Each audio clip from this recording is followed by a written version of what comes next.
காவிரி விவகாரத்தில் மத்திய அரசுக்கு தமிழக அரசியல் கட்சி தலைவர்கள் கடும் கண்டனம் தெரிவித்துள்ளனர். கர்நாடகாவின் ஊதுகுழலாக மத்திய அரசு செயல்படுகிறது என குற்றம் சாட்டியுள்ளார் திமுக தலைவர் கருணாநிதி. பிற தலைவர்களின் கருத்துக்களை இப்போது பார்க்கலாம்.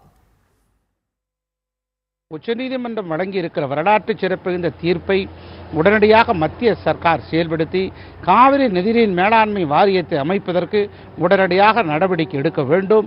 காலதாமதப்படுத்துவது 7.5 கோடி தமிழர்களுடைய நெஞ்சிலே வேதனையும் கண்ணீரையும் மிகுந்த மன வருத்தத்தையும் ஏற்படுத்துகிறது என்கிற செயலை இந்த நேரத்திலே நான் தெரிவித்துக் கொள்கிறேன்.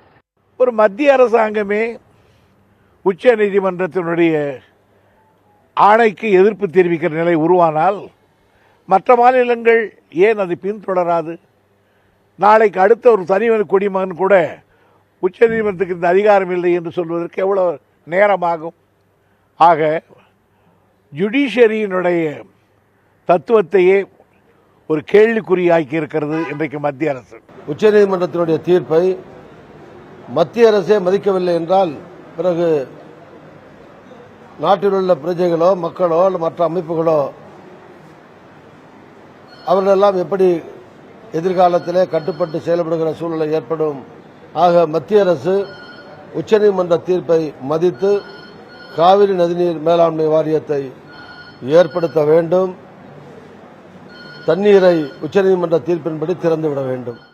திடீரென்று மத்திய அரசு அரசியல் ஆதாயம் கருதி இப்படிப்பட்ட ஒரு நிலைப்பாட்டை மேற்கொண்டதன் விளைவாக காவிரி நீர் பிரச்சினை என்பது மேலும் பல குழப்பங்களுக்கும் சிக்கலுக்கும் ஆளாகி இருக்கிறது.